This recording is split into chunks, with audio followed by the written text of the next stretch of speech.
Hello and welcome. As usual, I'm your host, Casimir Basilius, and we will be world building.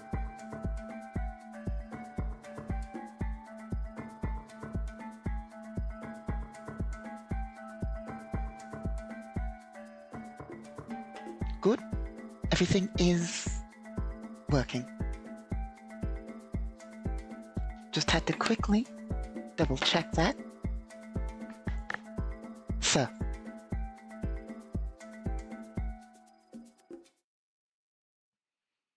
today is, of course, World Building Wednesday. We will be working on the, only thing we will build here, Galactic Requiem. However, of course, world building, the topics we discuss can cover a variety of things, but, like, as the person who works on Galactic Requiem, well, what else are we going to world build? So, what we're going to do, I suppose I should cover that. We will be world building specifically the sector for our solo campaign. Let's see. Basically, we have Solo Sunday, and we're going to work on some sections of that. Although, Solo Sunday's on Friday, but long story short, I realized that we don't have a map. I work on so many sector maps that sometimes I forget where does and doesn't have a map. So let's fix that. I was pretty sure that this place had a map, but I think I am thinking about a different campaign, basically. So, if we open up our chart, so a while back, I mentioned how I need to organize my visual selection thing that lets me bring these things up. I gave it a shot. And, it broke a lot of things, so I had to undo it. And I'm trying to figure out how to do it right so I can find things faster. Here we are.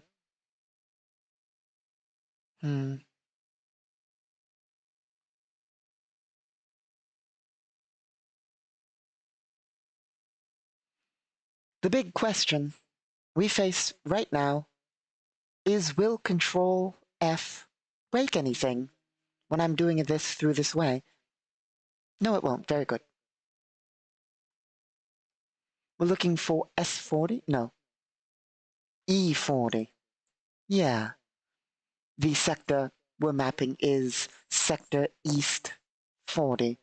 East from the core of the Council. The Council capital counts as the 0, 0 of the coordinates grid for the galaxy. It's not the center of the galaxy, but it's the galactic standard measurement system that allows us to determine where things are. So this is not north, east, west, in any way. If you were to just fly straight east, north, south, east, west, it's east. So if you fly straight east, 40 sectors, you get to this sector. But there are a variety of different locations and all that. So here we have the system that we're in. We worked on this a bit before. Yep, with the various stats and such. Mainly we're here to see that this is a binary system, G-class and M-class. So, basically, when we go over to our sheet,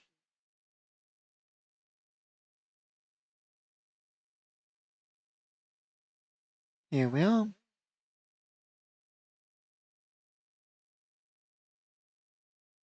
We'll grab a G-class star. You might see a marker here. I placed it here earlier, right before stream, mostly because this is where I really want the system to be. There we go.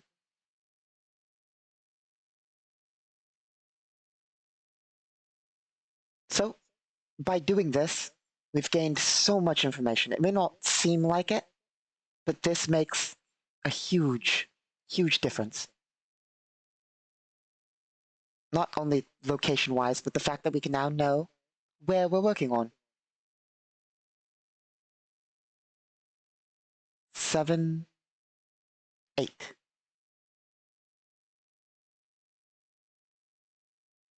8, 7. Yes, 8, 7. So let's go back to our sheet and note that down.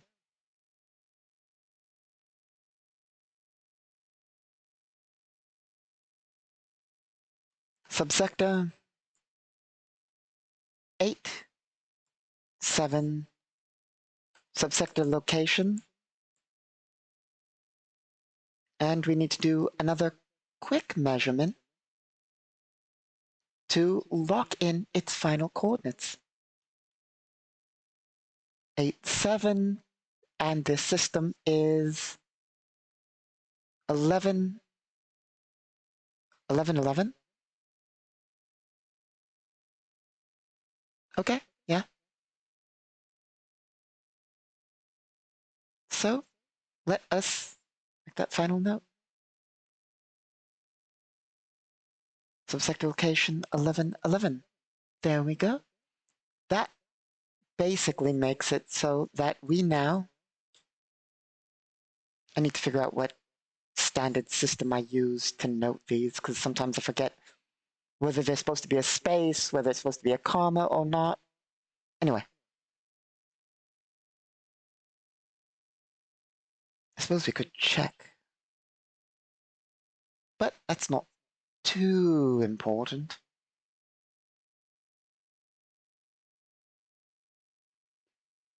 So, now that we have our rough location, that's good enough to know where to find it, we can work on the area around it. This is where things get a bit more fun. Well, not really. I generally prefer the actual building of the world bit. How do I put it? There are multiple steps to building worlds, of course, if it isn't somewhat obvious. Basically, I like having a map first.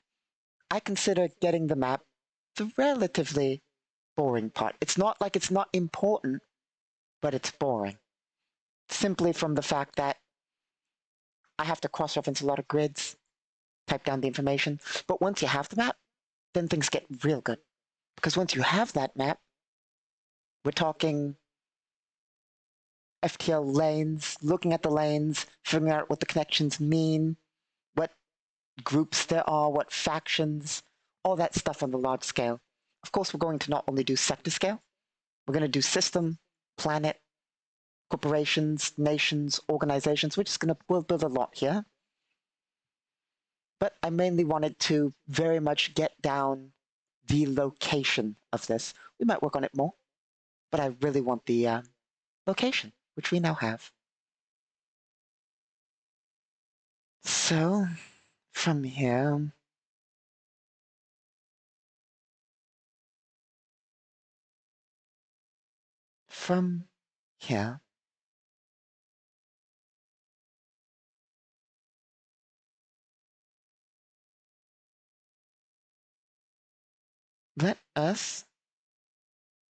let me see whether I can't find it. Basically, right now, I'm hoping my file search doesn't crash. It sometimes does. We're looking for the random generator. So when I say the random generator, in this regard, I mean the sector generator, subsector specifically. So there are two ways I do this. Three ways, if you want to be technical. Way one is, well, there are multiple ways. We don't need those to talk about the ways. Basically, there is just placing the squares. I can just place the squares, and that's an option. Two, rolling scatter dice, just a bunch of dice that are cubes on the table, and just seeing where they land, and placing the objects basically where it looks like they landed. Option three is to roll 2d15, one for across, one for down, which, you know, that's an option. An option four, we have a random generator. It's a nice program created by one of my good comrades who basically the program, you just enter a button and it will automatically give you objects on the grid. Of course, you still have to place them, but it saves so much time as opposed to physically rolling the dice or any of the other ways. It just saves so much time. But I'm looking for that program now.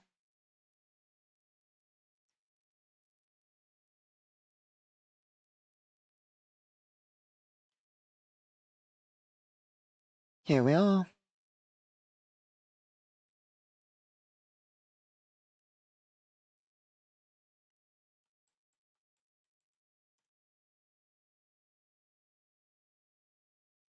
Amount of things. How many things are going to be in the sector? Well, subsector.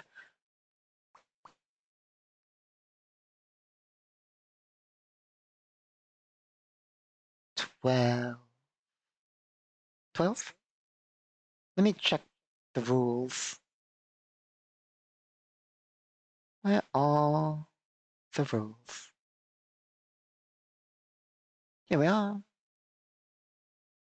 Random generators.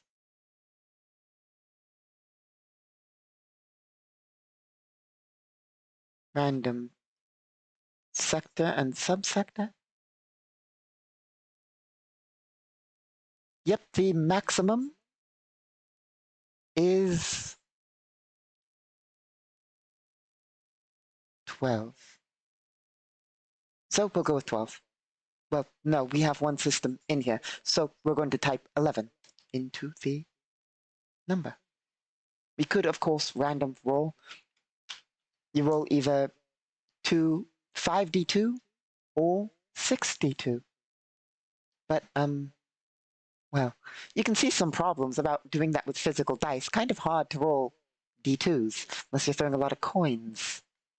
Or, you know, rolling d6s and 1, 2, 3 is 1, 4, 5, 6 is 2, or something like that. Okay, that's a weird sector spread. That's a real weird sector spread. It's not a problem at all. It just looks weird. If you want to know what I'm talking about, we'll place it here. So, as you can see, this thing you see before you is our sector. 15 zeros laid out, and 15 zeros down laid out. The stars, of course, are objects. And then we have our coordinates. 5. This system's going to have 12, as we know. So we minus 1. But we're going to input our own custom data, which is, it's allowed. We can do that. Nobody can stop us. Is there a space? Yes, there's a space. There we are. Now let's find it.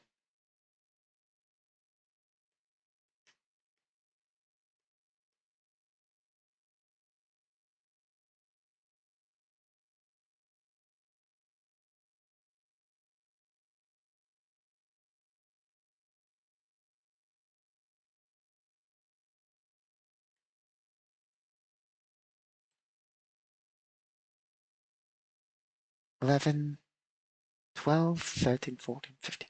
Okay, we did it right. Perfect. So,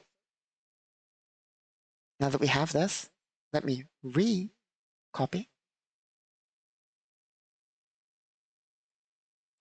The reason we're doing this is because swapping between images is going to get difficult.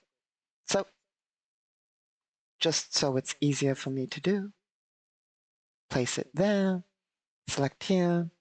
I messed up one thing, which is I didn't set up a base. So, let's go to the frontier sector. Draw Explorer, Object, get Properties. Perfect. Now we should have the exact properties.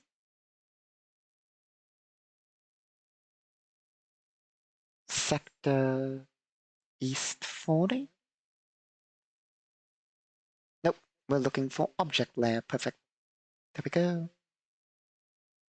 Now, this will take a moment. We're going to have to break our usual setup as we shift the scale here. Perfect. Now, I'm going to do this as fast yet accurately as possible. 1, 2, 3, 4.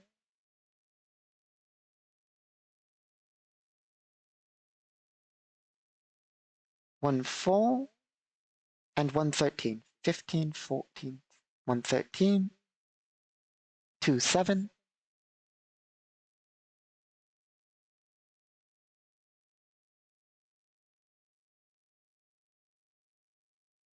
3, 10, 4, 5,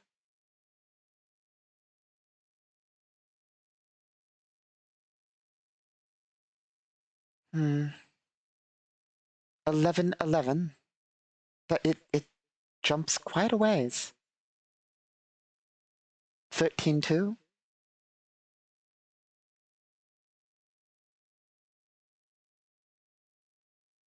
14, 3.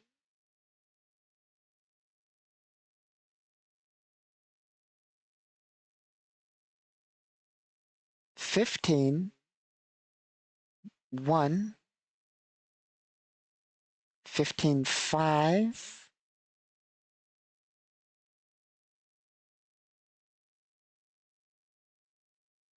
and lastly, 15.8. There we are. Let's double check. 1, 2, 3, 4, 5, 6, 7, 8, 9, 10, 11. Okay. Let's try that again.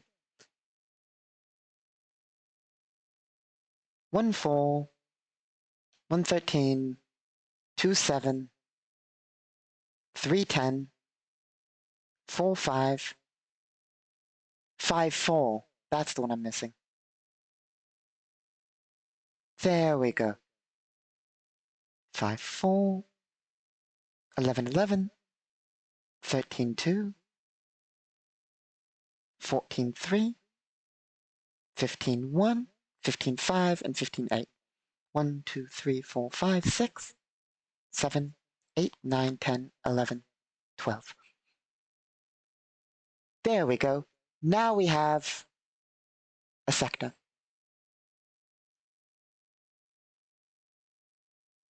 Well, a subsector, but it's what we need. Let's fix our screen and move on to the next steps. So, these, of course, are the locations of the objects. The objects, or things in this case, being stellar objects that things theoretically orbit in space. Points of interest, if you will. Stars, black holes, wormholes, nebula, nova shells, stellar remnants, rogue planets, whatever. Things. Stellar scale things. And of course, over here you see an open cluster and a globular cluster. So, now we know where the things will go. Theoretically, we can make the things. Admittedly, this is not what I expected when I made the idea of this system. I expected a standard layout of the subsector. We don't have that, but we'll work with it. Of course, we could have placed it by hand. We didn't, but we could have done it all by hand. But this does add world building and ideas to immediate thought, basically. So, we know that there are 2 nations on this system in the sector. There are 2 no, words are hard. There are 2 nations on the world fighting each other. One of them has support by an outside government. Why is this? Why would they fight over this world? Not only are there political reasons they could be fighting over this world, but likely, maybe there's no connection between these 2 areas, the left and the right-hand section of this subsector. Maybe you have to go through here and across with the FTL lines. So, if that's the case, that gives this system rather quite a bit of importance, which is a good reason as to maybe why they are fighting over, well, why foreign nations care about the fate of the conflict on this world. Although one world in the entire system, but if I recall, it's the capital, I think. Let's double check. That's why we take notes. I'm trying to be more organized in my note-taking in general. Crazy thing I learned the other day. So, a few years back, I took things from and made a chart for note-taking, specifically for solo tabletop RPG things. The note-taking thing is, I say for solo tabletop RPGs, but it's a generic note-taking table. It can be used to take notes on anything. Made it a couple of years back, And I recently just thought, hey, and even for solo tabletop RPG things, I try and use it, but I sometimes forget.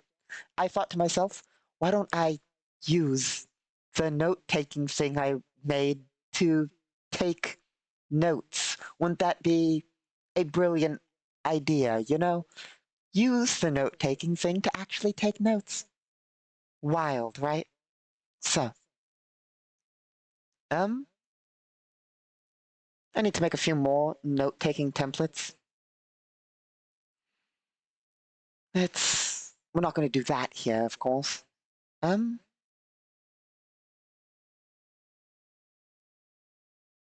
I don't know how we'd even, I mean, I know how we'd go about it, but it would probably be boring. It would be me looking at a thing, typing out words, and thinking a lot. At least with world building like this, it's a lot more manageable to talk and do it.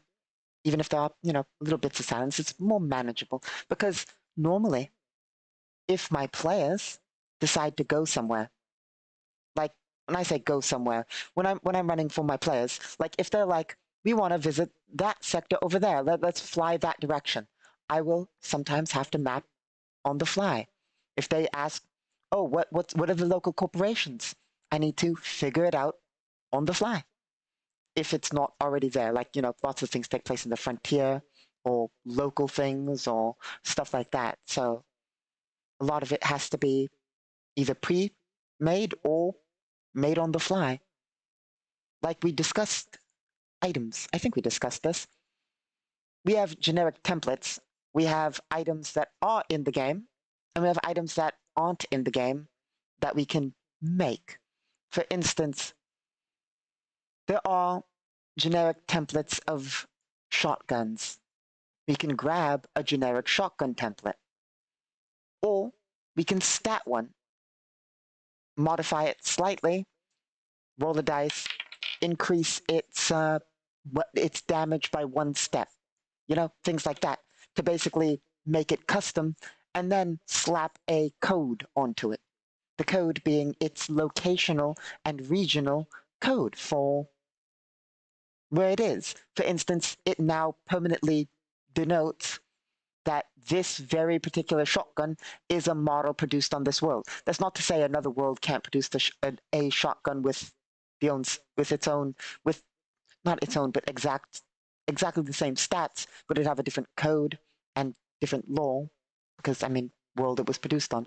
And sometimes players care about what world something's produced on, which I mean might sound a bit strange, but you know, like what is one random world that a player maybe had a short campaign on? Like, I don't know, players like things from distinct worlds. Anyway, um, so, oh yes, we were looking for our notes. Let's find them in a way that's visible to you.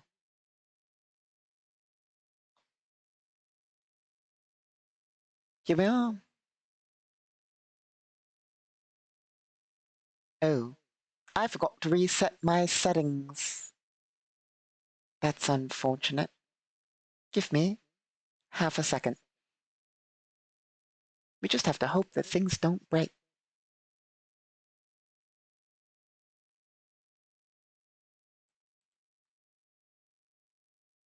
Hmm.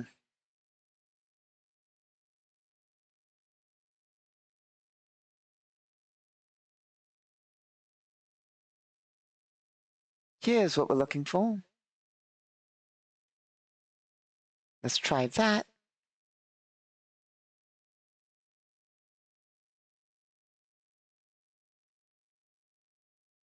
Hmm. What is it called?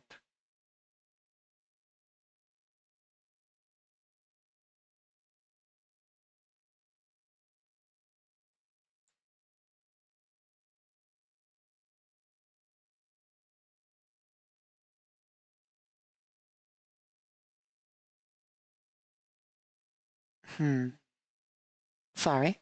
My apologies. I had completely forgotten that it was something I didn't reset after the Alma stream.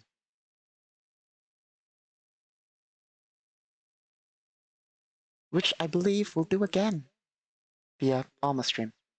This Saturday, I'm pretty sure. Unless something changes.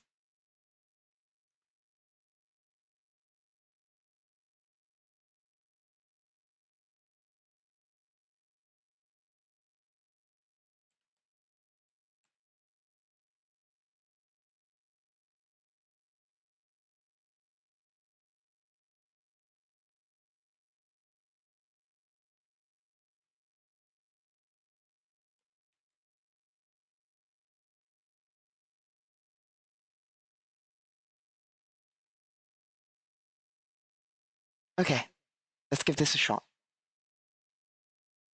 Nope. Very much nope.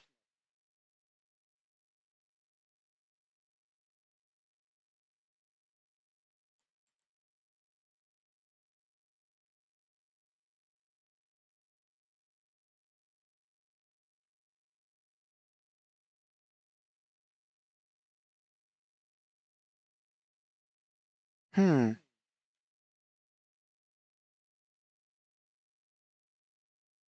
Huh. That's weird.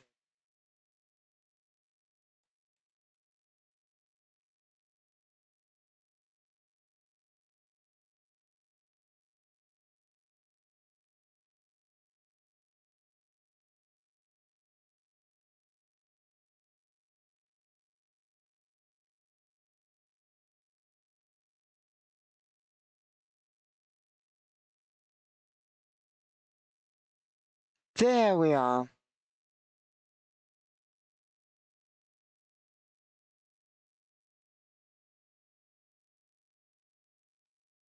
Okay, fixed it. Very sorry about that. That's the problem with editing settings. So, where were we? Hopefully, things didn't crash because of all that. And hopefully things are still working. I suppose I will test one other thing. Okay, everything is still working. Very good. On the fly, fixing of things.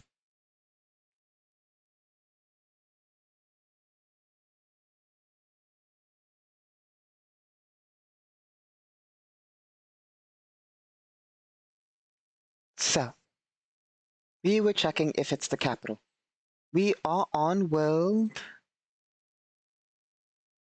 There's the other problem, knowing what world we're on.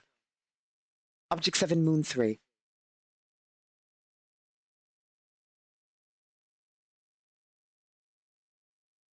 No? Nope, yep, we're on Object 7, Moon 3. Colonized rural world. Many worlds in the system are colonies under the control of the various nations of Object 7, Moon 3. Okay, it is the leading nation. That's all we needed. Very good.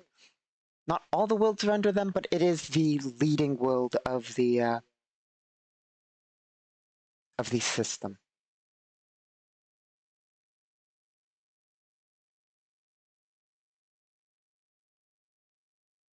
We might as well note that it's basically the system power, not power. Words are hard. The system capital.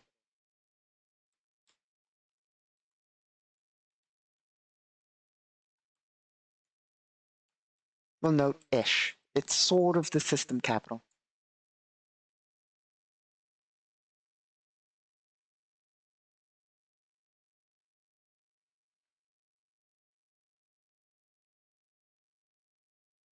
Okay, so another thing we're going to quickly do. So we'll copy that, go over to the program. This isn't going to be visible, but I'm placing it in the object, just so it's actually listed. There we go. What else do we know? True midline, plus 10 in each skill, 30 in the stat modifiers. Normal stuff. That means we can actually roll for the worlds and all that.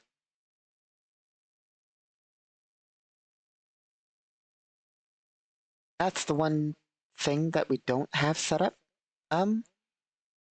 There's no quick way to do a multi. So nations have stats. I know it's crazy. You can convert things into numbers. It's real insane stuff. Basically, to run a nation, we use stat blocks. Nations generally control one or more worlds in Galactic Requiem, usually. One or more systems, even. A nation will control one or more systems. But stats are in tiers. The tiers of stats are world, system, subsector, sector. So, a world with multiple nations on it goes to the lesser categories. The lesser categories being like, what are they?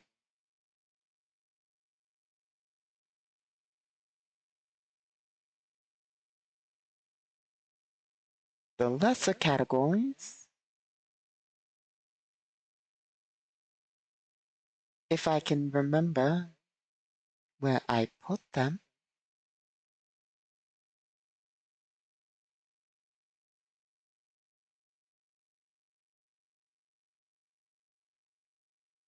or maybe we can't remember where we put them.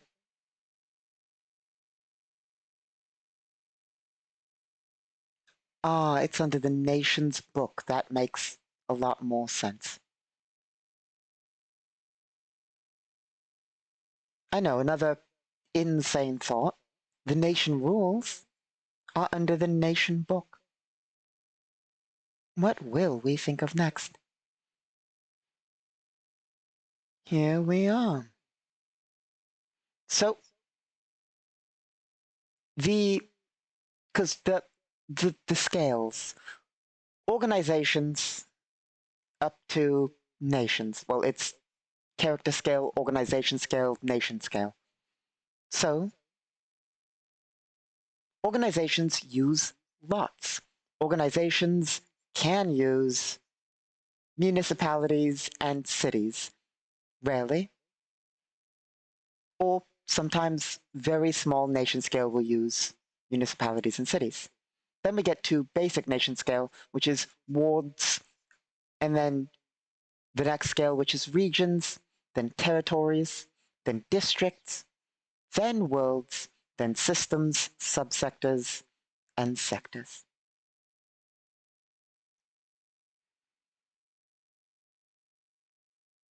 So we go from, like a singular lot, technically it's 2 lots to make what you would consider an average house, all the way up to sectors. Of course, that's not the limit. A nation can have multiple sectors under its control and all that. Anyway. But basically, running a space nation gets annoying because the automation assumes that you have a system under your control, or at least a world under your control. Subworld just adds another level that we don't have automation for large-scale projects. By that, I mean, we can auto math smaller scales easily. We can auto math larger scales easily. That one section where we get to individual nations on a world interacting with worlds and systems, that's the one place that doesn't have automation. And by automation, I mean you have to have multiple stat blocks for one world, is basically what that means, which is just a little bit more work, but it's more work having multiple stat blocks on one world.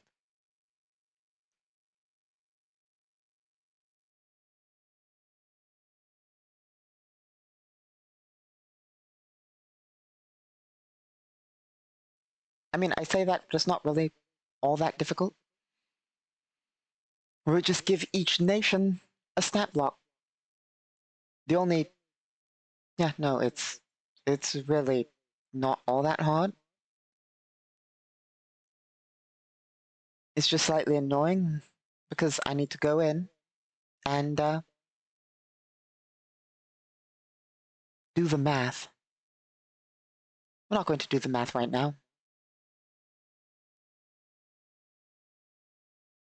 And by go in and do the math, basically, in short, what I'm saying in actual comprehensible, hopefully comprehensible terms is each nation has a stat block.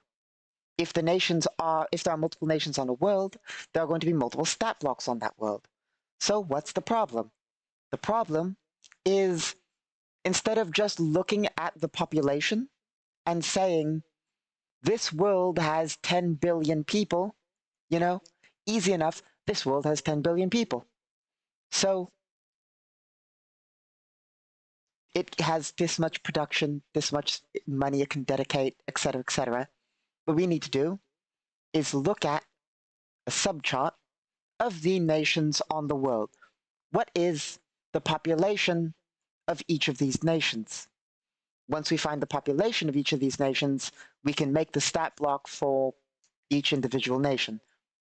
We could just do it the easy way and divide percentages and stuff, but I mean, let me show you. Here's why it's an extra annoying. It's not two nations. That's the problem. If it were two nations, we divide it 50-50, 60-40, we'd divide. Easy. But where is it? But we're dealing with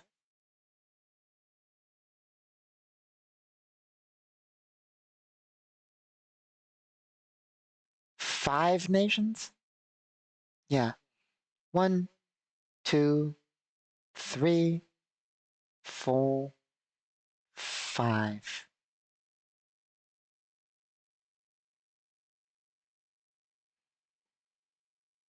Let me make sure that's right. And if it's not, we're going to note it. Bring back up our sheet.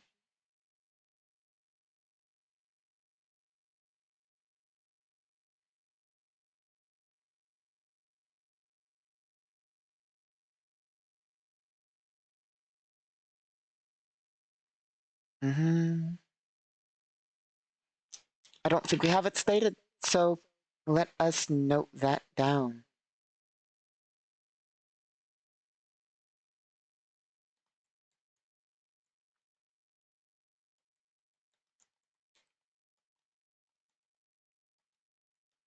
Five independent nations on Moon 3.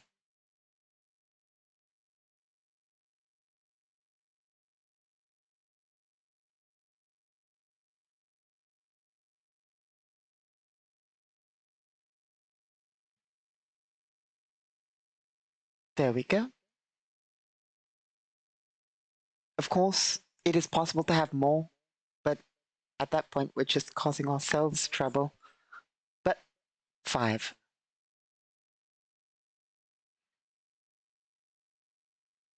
We have the main nation. We have the, how many does this have? That's another thing I have to set up.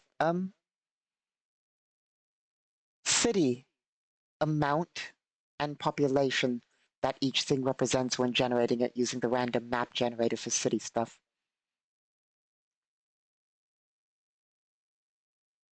We also updated contacts rules in Galactic Requiem. Now NPCs can use players as contacts in an automated way, as opposed to a completely GM-controlled way. I mean, of course the GM can, but now they can do it automated, which helps for solo and all that.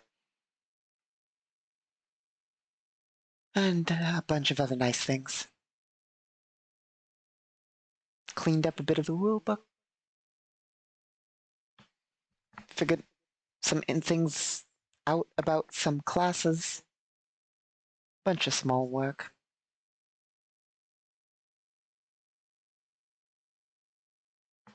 And people do say small bits of work eventually add up. But when you're writing a multi-thousand page rulebook and editing and formatting and statting, it really, and when you'll have to make maps for a galaxy, and when you're working on this scale, people often say, every little bit works towards the goal. Yes, that's true. It's true. But it sure doesn't feel like it, you know? Wow, you mapped a part of a world. Map the rest of the world. Map the galaxy. Map the universe. Format thousands of pages. Slowly but surely. However, it is nice looking back and seeing the actual little bits of progress adding up. It is nice. But that's also why I love the traveler saying, as I've said before, map only is really necessary.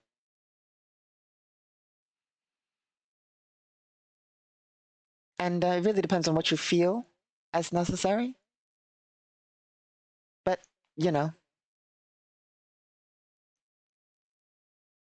let's see.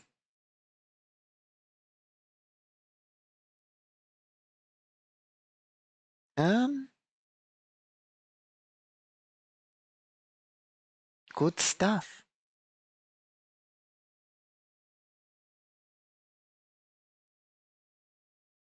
Sorry, reading the things and all that.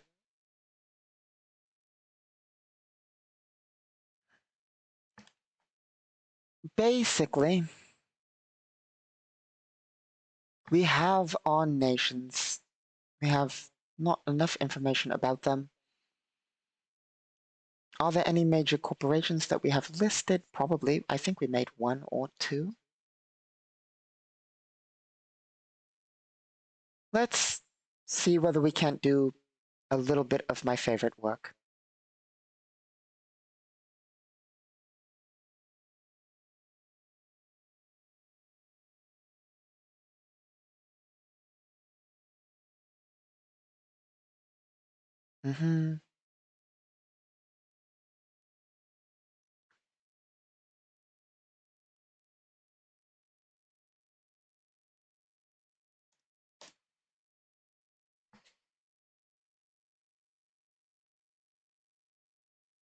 Here we go.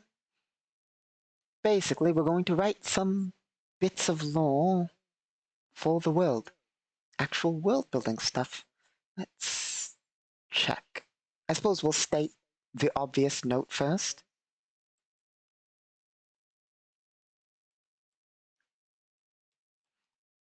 Value of system.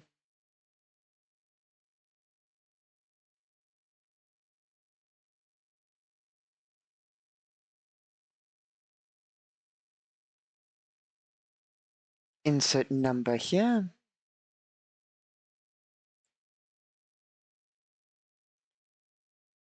Value of system, blah, blah.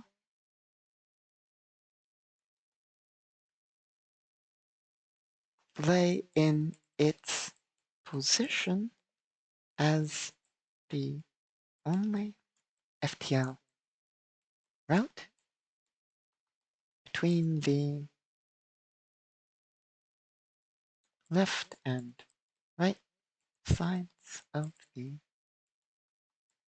subsector. there we are.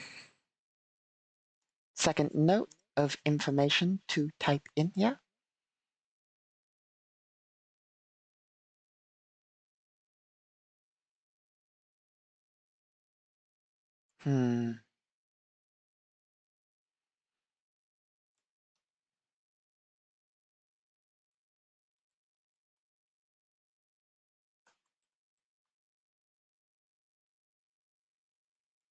Let's do a little bit of reading.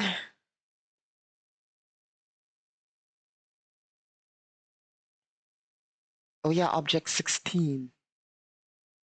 No, not object 16. Object 9. I love object 9.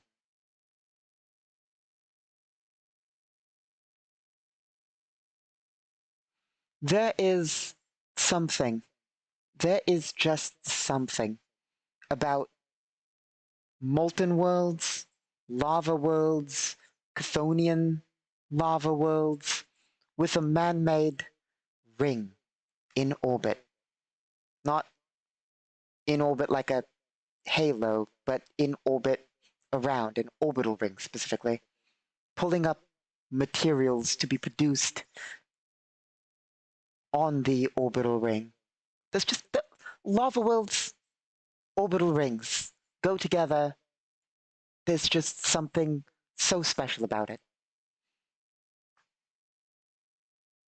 Along with worlds with planetary, like, ring disks. You know, like your Elysian Saturn, but not necessarily a gas giant. Non-gas giants with rings. Because they look cool. I mean, same with gas giants with rings, especially if you're in orbit of one, you know?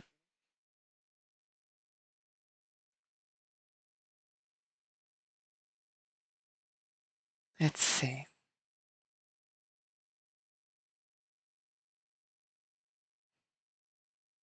Yep, the orbital ring is known for the manufacture of starships and vehicles and the export of raw materials. So, we do have another system that needs some work, mostly more clarification. But we have this really nice tags system.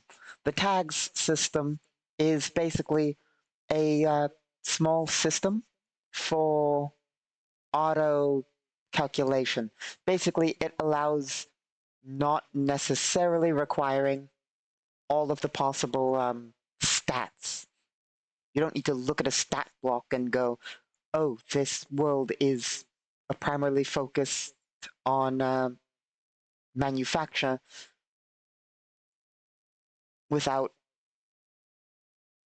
having to, like do the math or look at a stat block and say, oh, its manufacturing stat is high.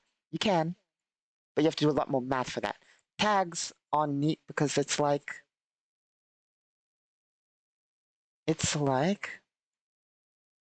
trade hub, major shipyards, industrial world.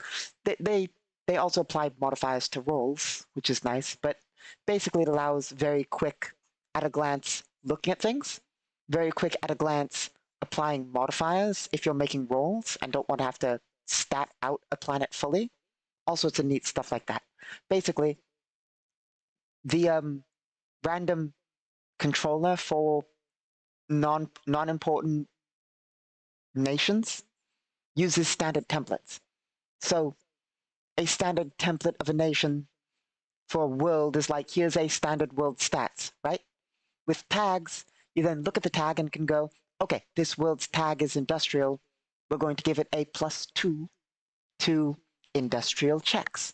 Makes it a lot easier to manage even if you're just using a generic stat block. That way you don't need to tweak the generic stat block. You can go generic stat block, but +2 on manufacture. Makes it a lot easier. When you're trying to simulate a universe, you really do need every little way to ease the stats, to make it work, but in a sort of, I like crunchy stats. I like having the ability to do it all accurately, like accurately. I love that to a degree. I'm not insane in a sense of let's go back to the game I talk about a lot. Traveler.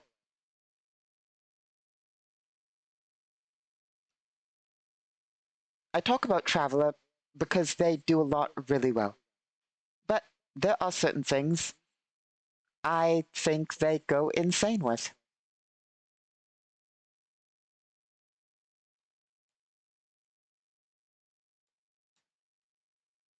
For instance, I've probably gone over this before, but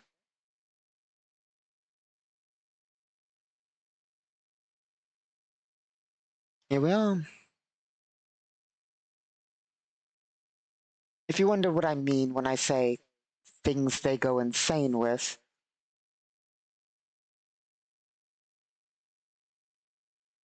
so if you ever opened the Traveler book, the latest version, like Traveler 5 or something, like you will just see charts with numbers and you won't understand. Like unless you read how it works, it's like here's a grid of numbers and letters. They all mean things. But not even that when I say going overboard. When I say going overboard, I mean, assuming I can find it,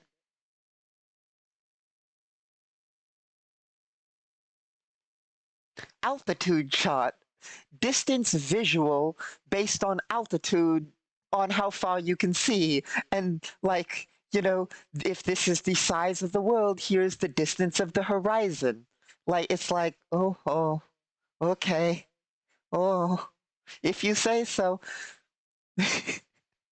If you want to make a check to see whether you see something in Traveler, it's like, here's the view distance based on altitude. And not only altitude, the horizon based on the planet's size, and your visual genetics based on what species you are, based on the RGB color spectrum of your eyes. It's like, oh, really? I just wanted to see something. Do I see it though? I don't want to do all this math. Please just tell me if I see it or not. So we like accuracy in our systems, but there is a point in which we here at Galactic Requiem go, we're good, we're fine. We don't once we actually I want you to understand. When I say they have calculation for the horizon of a world based on the world size, that's not a joke. They do. They do. And when I say, can you see something? And the RGB color counts in the visual, that's also not a joke. V equals vision. To get the calculation, human vision constant is 16. But if you need to do the calculation, sense ID V minus constant minus band 1 R, band 2 G, band 3 B. Literal RGB calculation. What? Please, I just want to know if I see.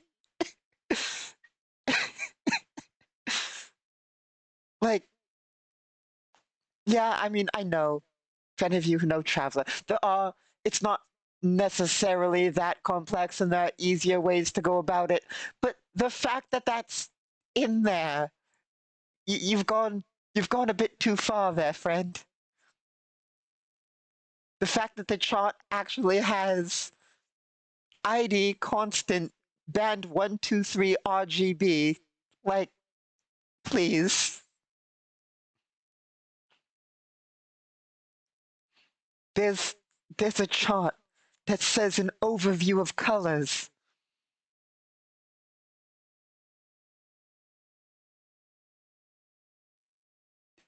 It's an overview of colors. And no, it doesn't just go infrared or ultraviolet. It's like, oh yeah, edge of infrared, near infrared, infrared, far infrared, extreme infrared, beyond extreme infrared, and same for ultraviolet. It's like, what? And they even give you the nanometers. They give you the nanometers.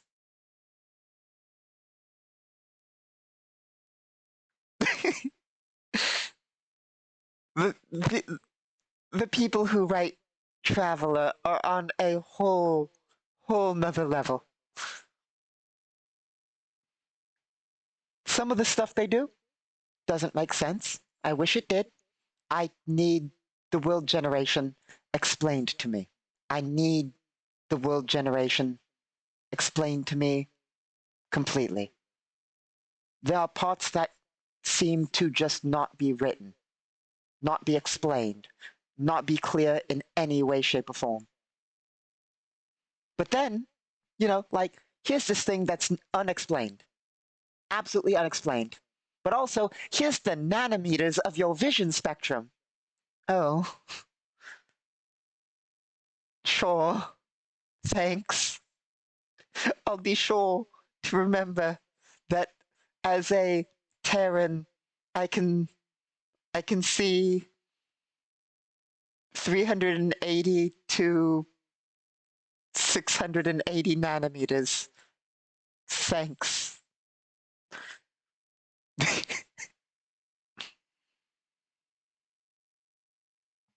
No, like I thought for just a second, maybe they don't really mean nanometers. Maybe it's just there for no.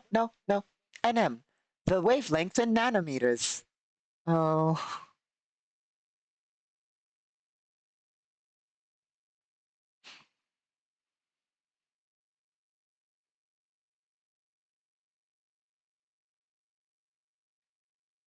And oh god, hearing involves frequency, span, voice, and range.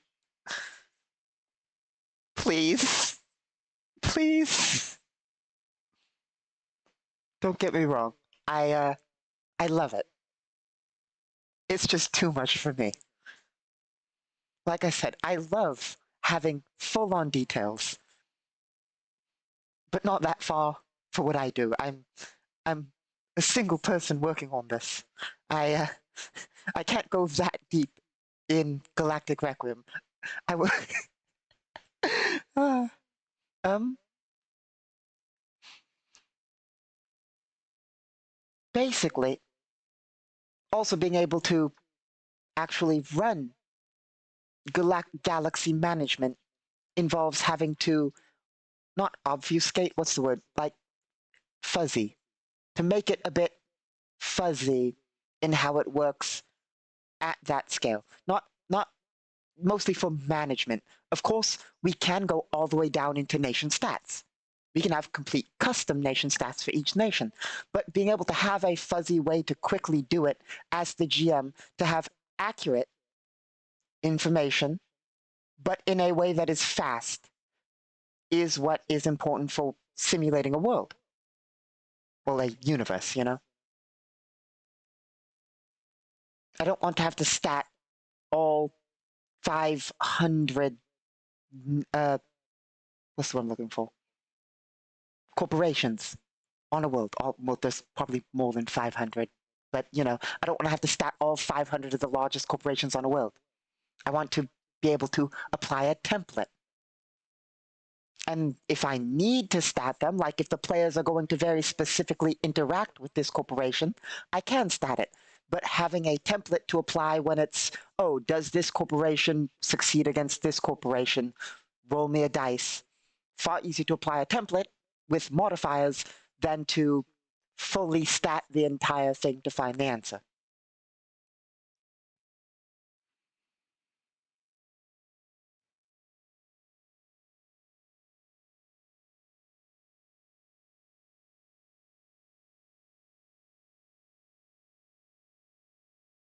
Um, So just a lot of things like that to a degree.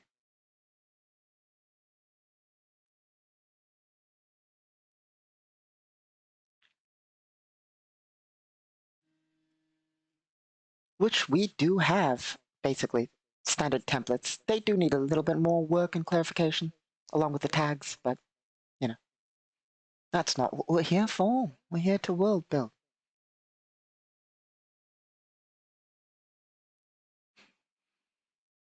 Okay. What do we know about the other worlds? We have 2 asteroid fields. Let's note them. Oh, first.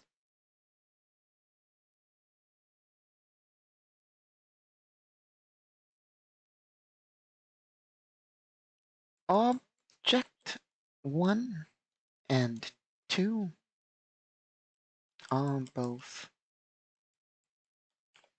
colonized and used for mining.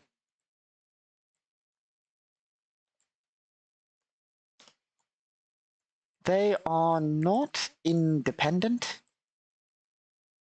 Many of them are not independent.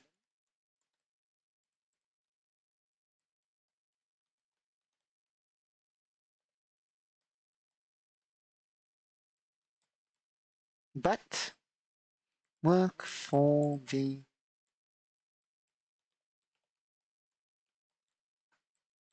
are part of the various nations and so not work for.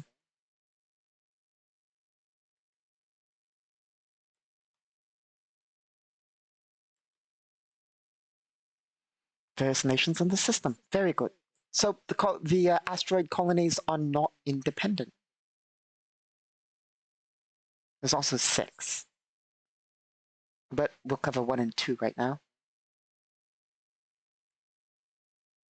3 and 4 are icy planetesimal fields.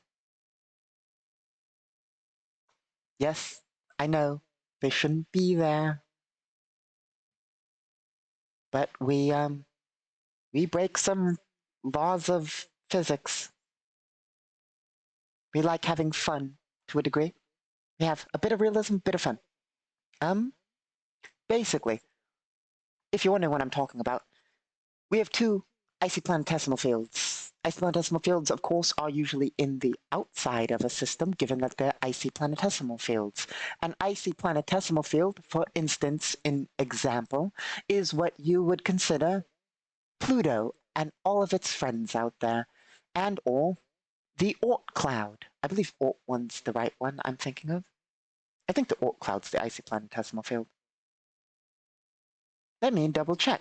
I am going to be real with you. I get the Oort cloud and the Kuiper belt confused. There's also the other one. There's 2, what are they called? The Trojans? And then there's the other ones, which are the 2 asteroid field clusters that are near the gas giant. Look, my specialty is galactic astronomy, not solar system astronomy.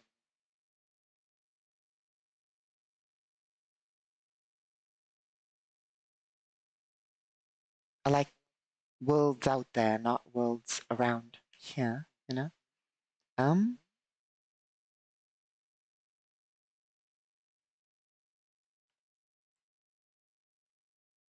Let me double check so I'm right.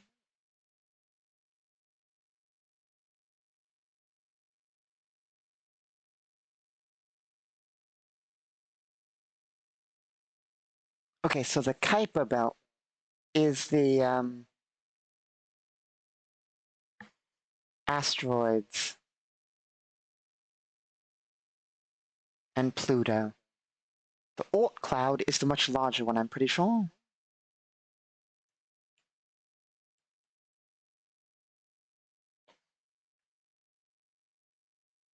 Yeah, Oort cloud is the super large collection of objects. I know that we consider in Galactic Requiem icy planetesimal field to be all that. We consider it all that. When we say icy planetesimal field, we mean half Kuiper Belt, half Oort cloud in sort of designation. Of course, given that it's in the inner system, it's probably a bit smaller. We're just talking about a lot of like icy asteroids and Pluto-like worlds and stuff like that. Of course, like I said, we know it shouldn't be that close in orbit of a G-class star, but we like having fun.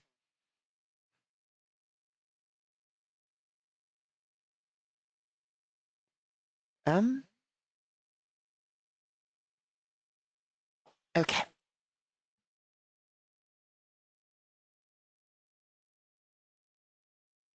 Hmm.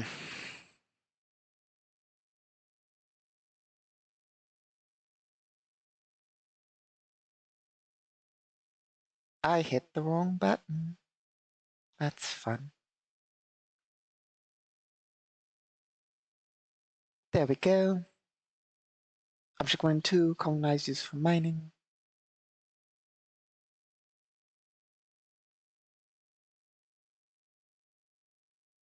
Ooh, unstable planet. That's always very fun. Exotic planet, good stuff.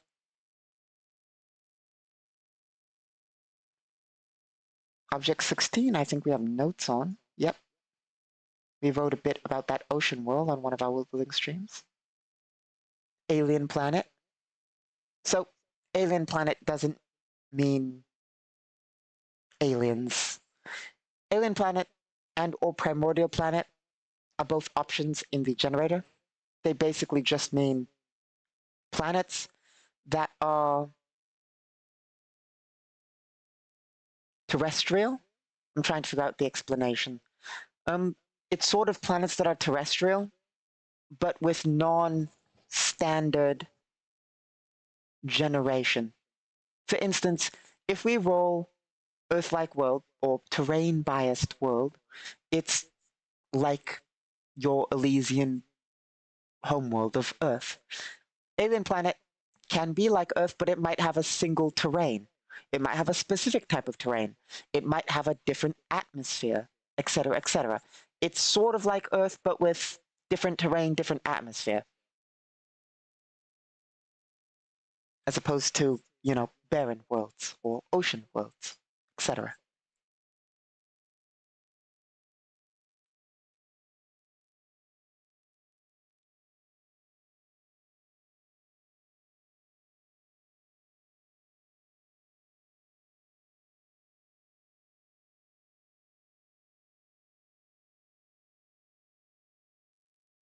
So, as you can see there, that alien world has an inert, breathable atmosphere and islands. A lot of islands. They also got a barren world, a lot of moons, and a final icy planetesimal field. Cool. That one's probably more large and cloudy. And out beyond that, we got the jump location. Two of them, actually.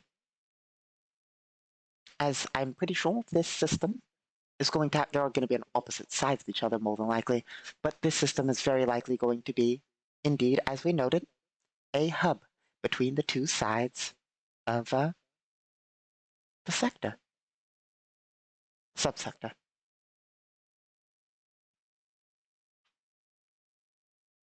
Specifically, there and there. So, of course, in the system, there's likely going to be. Let me point. Why won't you let me point? Please. There we are. Sort of like that. So, there's going to be an FTL lane there, an FTL lane there. And basically, that's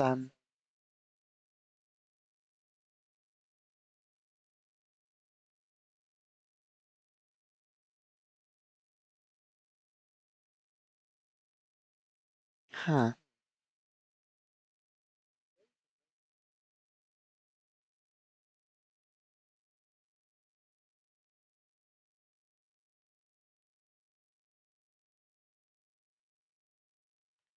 Sorry, a weird pop-up.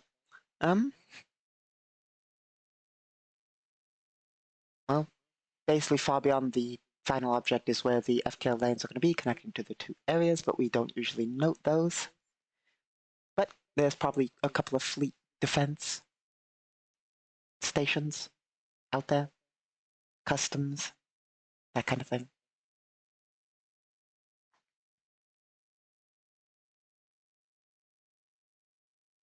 Which does get complex when multiple nations control an area.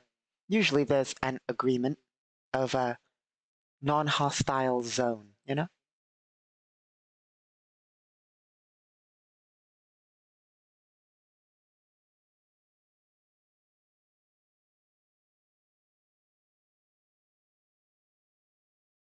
Unless you're in a heavy war, if you can both have a ship, if you both have ships, and you share a system, and you're at war, you probably have a sort of agreement that you're not going to attack each other's ships at the jump point and have some sort of transit rules, honestly.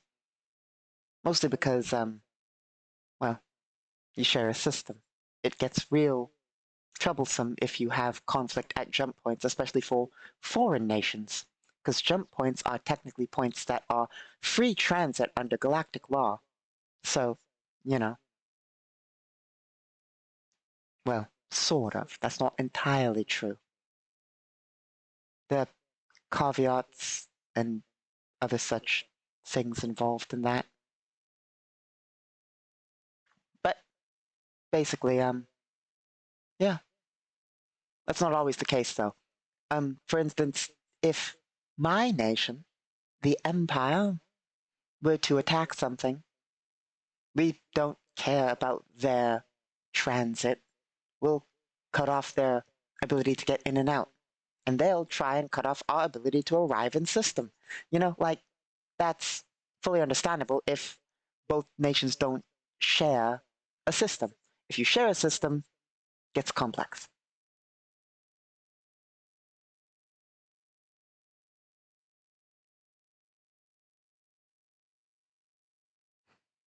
Anyway,